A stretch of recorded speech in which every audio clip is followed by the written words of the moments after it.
adımı bakın masada masada.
Бар күтүп бар өмүрдү сактоо үчүн бата сурап жетек алып ыйык көктөн адалдыкты жүрөгүнө тумар тагып алкады жаратканы ошол элди аздиктеп күтө билсең ырыскың деп аларга турак кылып жерди берди.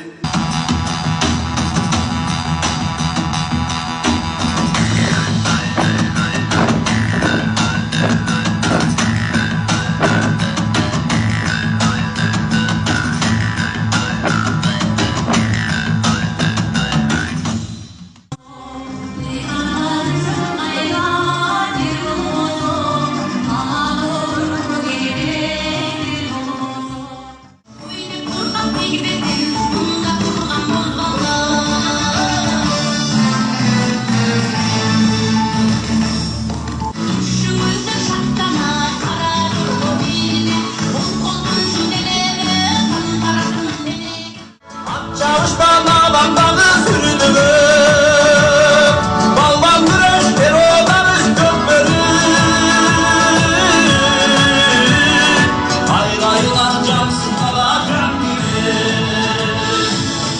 Kim ağlar buranın kıllarına buranın gençlerine çakıran